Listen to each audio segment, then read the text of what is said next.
인천의 한 고등학생의 사진이 SNS에 무단 도용돼 얼굴 품평에 쓰였습니다. 급기야 인공지능 합성 이미지까지 퍼졌지만 현행법만으로는 처벌이 어렵다는 한계가 드러나고 있습니다. 조유송 기자의 단독 보도입니다. 자신의 사진이 트위터에서 도용됐다는 사실을 처음 알게 된 고등학생 A양. 틱톡을 통해서도 무분별하게 퍼져나가면서 큰 충격을 받았습니다.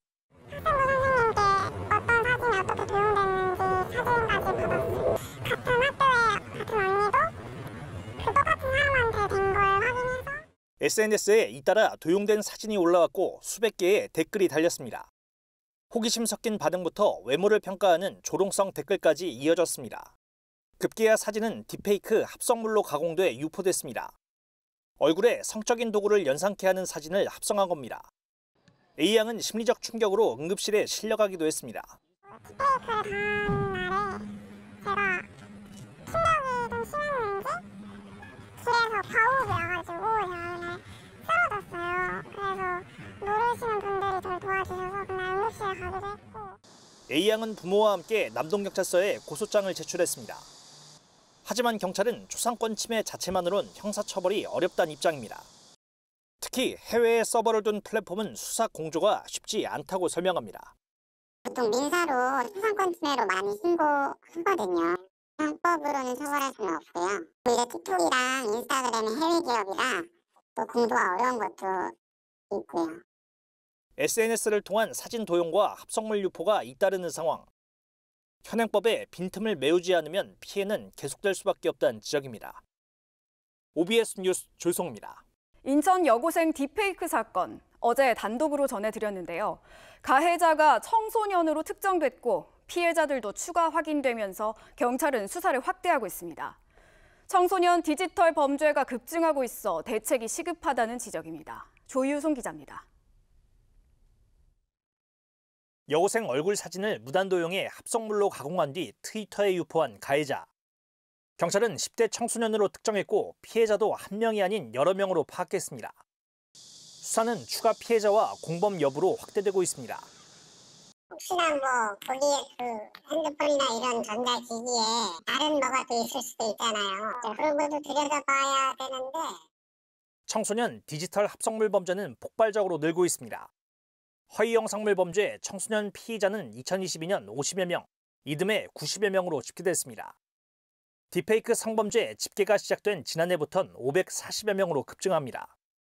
올해 지난달까지만 550여 명이 피의자로 확인됐는데 이미 지난해 전체를 넘어섰습니다. 전체 딥페이크 성범죄에서 청소년이 차지하는 비율도 압도적입니다. 지난해 기준 전체에서 80%를 넘겼습니다. 학생들은 원치 않는 피해를 겪으며 현행 제도의 한계를 느꼈다고 호소합니다. 이번에 겪어보면서 확실히 대한민국 법이 많이 약하다는 걸 알게 됐거든요.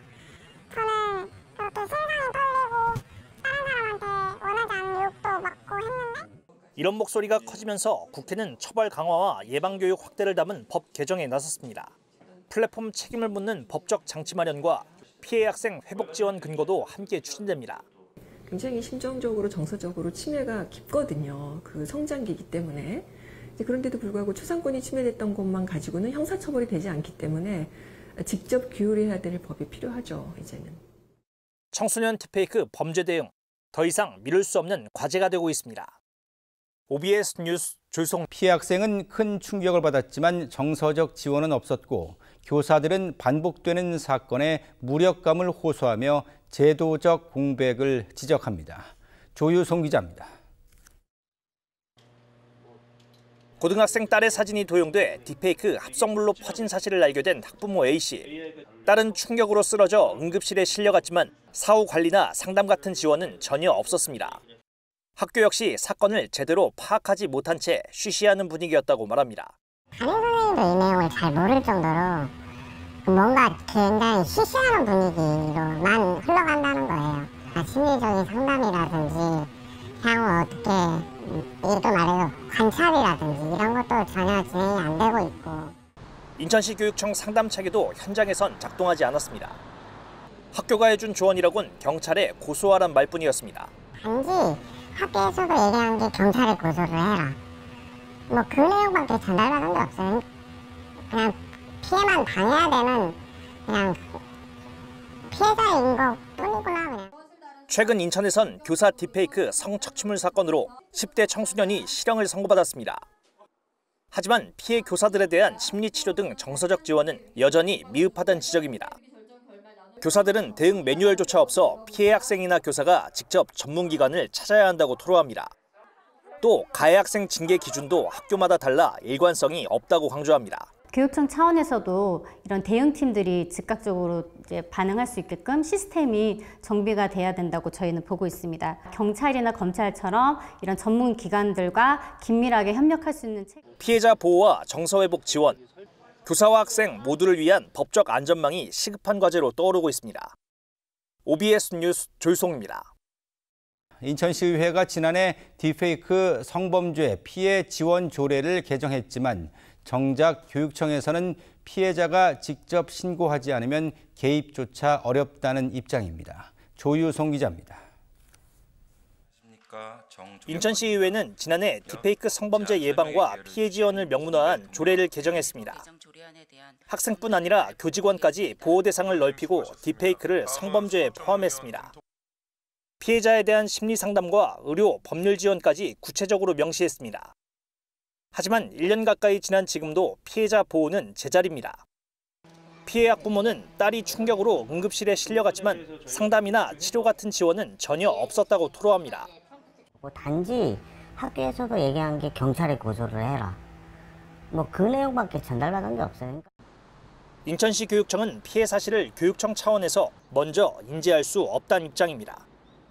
시교육청 관계자는 딥페이크 피해자가 직접 접수하지 않으면 교육청이 먼저 인지하기 쉽지 않다고 말했습니다. 또 경찰과 교육청 간 정보 공유도 없어 사건 파악이 어렵다고 밝혔습니다. 인천시의회는 교육청이 조례 개정 취지를 무시하고 있다며 비판의 목소리를 높였습니다. 행정감사에서 교육청 책임을 따지는 한편 추가 대책 마련도 요구할 방침입니다. 법적으로도 다 준비가 되어 있음에도 불구하고 제대로 이행되지 않았다는 것은 아직 교육청에서 이 딥페이크에 대한 심각성을 인지하지 못한다고 생각합니다. 현장에서 무력화된 피해자 보호장치, 실효성 있는 제도 보완이 시급한 과제로 떠오르고 있습니다. OBS 뉴스 조유송입니다. 이번에는 교사 5명이 또 다른 학생에게 피해를 본 사실이 새롭게 확인됐습니다. 하지만 교육청은 일부 피해 교사를 남고로 발령해 성인지 감수성 논란이 일고 있습니다. 조유송 기자입니다. 인천 교사 5명이 딥페이크 합성 피해를 본 것으로 OBS 취재 결과 확인됐습니다. 가해자는 같은 지역 고등학생 A군. 교사 얼굴을 나체 사진에 합성해 사진과 영상으로 30여 차례 제작했습니다. 교사 박제방과 교사 합성방, 교사 도찰방 등 텔레그램 방을 통해 유포했습니다. 이 과정에서 교사 이름과 나이까지 특정돼 퍼졌습니다. 피해 교사들은 모두 과거 중학생이었던 A군을 직접 지도한 걸로 알려졌습니다. 거기에 가담했었던 학생들, 아니 혹은 또 지나가던 학생들이 누구나 볼 수 있게 인천 땡땡 여교사 무슨 방 이렇게 해서 이름을 특정해 놨었습니다. 검찰이 A군을 기소하면서 지난 17일부터 인천지법에서 재판이 시작됐습니다. 교실과 졸업앨범, SNS 사진까지 합성된 만큼 교사들은 강력한 실형 선고를 원하고 있습니다. 한 피해 교사는 보복을 우려해 외부 활동을 중단한 채 자택에 머물고 있는 걸로 전해졌습니다. 문제는 인천시 교육청이 피해 교사 일부를 남고로 발령하면서 성인지 감수성 논란이 불거지고 있다는 점입니다. 선생님이 근무하셨던 학교가 남중이었어요. 남성으로부터 가해를 받으신 피해자를 남고로 발령을 내신다는 게 성인지 감수성이 너무 떨어지시지 않았나. 한편 경찰은 학생을 포함한 4명의 사진에 성형이 도구 등을 합성한 혐의를 받는 10대 B군에 대한 수사를 확대하고 있습니다. 취재 결과 B군 역시 인천 지역 고등학생으로 확인됐습니다. 인천경찰청은 법률 검토를 한 뒤 조만간 소환 조사할 예정입니다. 학생에 이어 교사 피해까지 드러난 인천 딥페이크 사건. 교육 현장 전반의 성인지 감수성과 지원 체계에 대한 근본적 점검이 필요하다는 지적입니다. OBS 뉴스 조유송입니다. 학교 딥페이크 피해자가 지난해만 전국에서 900명을 넘은 것으로 확인됐습니다. 가해자에 대한 조치가 솜방망이 징계에 그치면서 국회가 제도 개선에 착수했습니다. 조유송 기자입니다.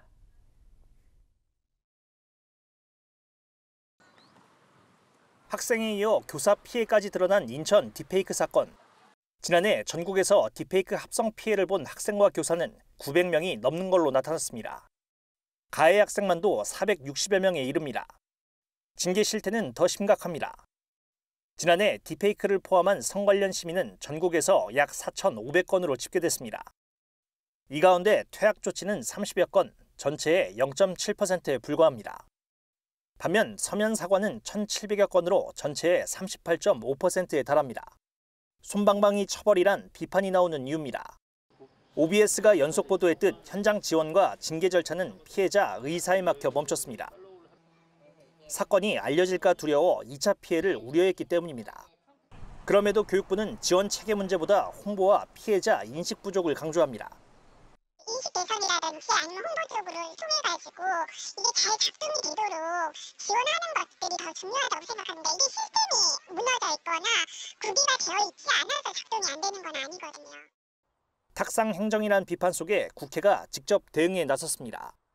교육부와 교육청의 책임 방기를 국정감사에서 따져 묻기로 한 겁니다. 전수조사와 함께 피해자 동의와 무관하게 징계가 진행되도록 법제화할 방침입니다. 또 교육부가 아닌 외부 전문기관에 사건을 맡겨 비밀 보장을 강화하는 방안을 추진합니다. 이를 위해 국회 차원 피해자 전담 지원센터 설치도 진행합니다. 피해자가 원치 않는다. 또 이런 이유로 사건을 또 종결 처리를 한단 말이에요. 이거는 명백한 책임 회피입니다. 이번 국정감사에서 교육부를 상대로 피해 현황, 또 상시 집계 의무화. 학교 현장에서 확산하는 딥페이크 범죄. 남은 과제는 마련되는 제도가 피해자 보호로 이어질지 여부입니다. OBS 뉴스 조성입니다. 가해 학생에 대한 징계 절차가 종결된 것으로 확인됐습니다.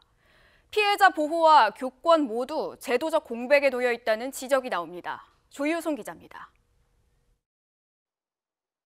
학생 등 여러 명 사진을 딥페이크로 합성한 혐의로 경찰 수사를 받는 인천 한 고등학생 A군.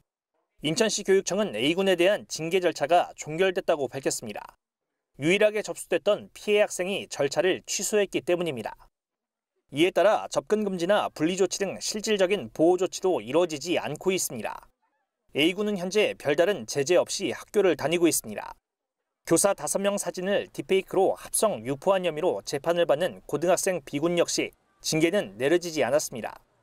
교육청은 학생이 특정된 시점이 최근이라며 교권보호위원회를 이달 중 열겠다고 밝혔습니다.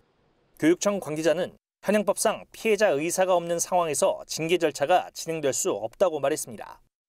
이어 이미 종결된 사안이기 때문에 법률상 접근 금지 조치도 어렵다고 했습니다. 가해 학생과의 접촉을 차단할 장치가 없어 2차 피해 우려가 제기됩니다. 학교에서 어떻게 하라는 매뉴얼도 없는 상황이기 때문에 이런 규정의 공백, 이런 것들을 좀 교육청에서 이번 사건을 계기로 해서 좀 마련을 해야 되는. 전적으로 피해자 의사에 의존하는 징계 절차 구조. 피해자 보호에 대한 실효성 확보가 시급한 과제로 떠오르고 있습니다. OBS 뉴스 조성입니다. 인천 지역 학생 피해가 3년 새 9배 늘었고 교사 피해도 매년 발생하고 있는 것으로 OBS 취재 결과 확인됐습니다. 조유송 기자의 단독 보도입니다. 자신의 사진이 도용되고 가공된 합성물로 피해를 본 여고생. OBS 보도 이후 피해자가 추가됐습니다. 피해 학생 등 4명이 경찰에 고소장을 냈고 피해 교사 5명은 법정에 섰습니다. 2021년 2명이었던 인천 지역 딥페이크 피해 학생은 지난해 18명으로 늘어난 걸로 확인됐습니다. 3년 만에 9배나 급증한 겁니다. 하지만 올해는 단 1명도 집계되지 않았습니다. OBS 보도로 확인된 피해자들은 학교에 신고하지 않아 교육청 통계에서 누락됐습니다. 피해 교사도 매년 발생하고 있습니다. 재작년 1명에서 지난해 4명, 올해도 2명이 피해를 받습니다. 최근 5년간 학생이 피해자일 경우 가해자 퇴학은 한 건도 없었고 사과문 작성은 82건으로 상당수를 차지했습니다. 반면 교사가 피해를 입었을 경우엔 퇴학 처분이 많았고 사과문 작성은 없었습니다. 피해가 급증한 반면 관련 예산은 줄었다 늘었다를 반복했습니다. 지난해는 1,500여만 원으로 재작년보다 절반 이상 감소했습니다. 일관성 없는 행정으로 피해 지원이 제대로 이루어지지 않고 있습니다. 정신적인, 심리적인 이런 치료가 굉장히 즉각적으로 좀 이루어져야 되고요. 교육청 차원에서도 이런 대응팀들이 즉각적으로 이제 반응할 수 있게끔 시스템이 정비가 돼야 된다. 인천시의회는 행정사무감사에서 이 문제를 따져먹기로 했습니다. 피해자들에 대한 지원은 단순히 그때마다 상황에 따라 변하는 게 아닌 시스템으로서 뭔가 딱 정착이 돼야 된다고 생각하고 있습니다. 인천시 교육청은 경찰에 협조를 요청하고 공조 강화를 추진하는 한편 지원 체계 보완에 착수했습니다. OBS 뉴스 조유송입니다. 인천학교 딥페이크 사건 취재하고 있는 보도국 조유송 기자와 좀 더 얘기 나눠보겠습니다. 조 기자, 방금 리포트에서 본 것처럼 이 딥페이크로 인한 교사들의 피해 상황 좀 심각합니다. 구제를 하더라도 뭔가 실태 파악이 좀 먼저 이루어져야 될 것 같은데 실상은 좀 그렇지 않은 것 같아요. 네, 인천의 경우 가장 큰 문제는 시교육청과 경찰청 간 정보 연계가 전혀 안 되고 있다는 점입니다. 피해자가 학교에 신고하지 않고 경찰만 고소하는 경우가 많은데요. 이 경우 교육청은 피해자를 특정하거나 초기에 지원할 수 없어 피해 규모 파악부터 늦어집니다. 때문에 집계에서도 누락이 반복되고 있습니다. 이 시교육청과 경찰청 간 정보 연계가 안 된다. 이게 참 문제가 심각해 보이는데 아니, 어떻게 인천만 그런 겁니까? 아니면 다른 지자체도 그렇습니까? 네, 인천이 유독 심하고요. 네, 서울과 충북, 제주가 굉장히 좀 잘 되고 있는 편으로 꼽히고 있습니다. 서울은 시와 경찰, 검찰, 교육청과 사자 협약을 맺고 신고 즉시 자동으로 연계되는 원스톱 시스템을 구축했습니다.